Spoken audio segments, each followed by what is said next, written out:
In today's video, I'm going to teach you how to enable Telnet on Windows 10. Telnet might be an older protocol, but it's still quite useful for network administrators who need to troubleshoot and interface with their network devices. Whether you're looking to establish text-based connections or troubleshoot specific setups, enabling the Telnet client is a straightforward process that I'm excited to walk you through. To get started, the very first thing you want to do is press the Windows key on your keyboard. This key is usually located on the lower left side of the keyboard, featuring the iconic Windows logo. If you press it once, it opens the Start menu, a gateway to all your installed programs and system settings. Next, you need to type in Control Panel in the search bar that appears right beside the Start menu. Now, this step is crucial because the Control Panel is a central hub for configuring settings on your Windows machine. As you type, you'll see Control Panel pop up as a search result. Go ahead and select it to open up the window.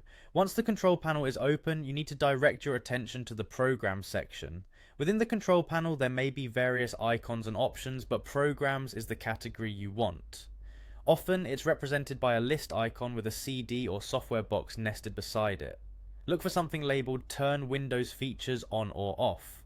Clicking on this option will open up a new window showcasing a list of optional features that can be enabled or disabled on your Windows system. In the list of features, you're looking for Telnet Client. This is the crucial part of the process, so take your time to scroll through the list carefully until you find it. The list may seem a bit dense, but look out for items that start with T, which should help you locate it quicker. Once you've found the Telnet client, you'll see there's a small checkbox next to it. It may be empty if the feature is currently disabled. Click on this checkbox to select it. By doing this, you're indicating that you want to enable the Telnet client on your machine.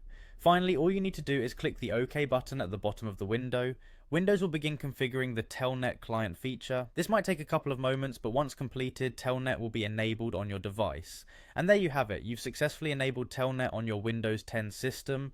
This should give you access to a suite of networking tools that can aid in various diagnostic and configuration tasks. Remember, while Telnet can be handy, it's important to keep security in mind when using it, considering its lack of encryption. Thank you for watching and for following along. If you found this guide helpful, make sure to check out some of our other tutorials.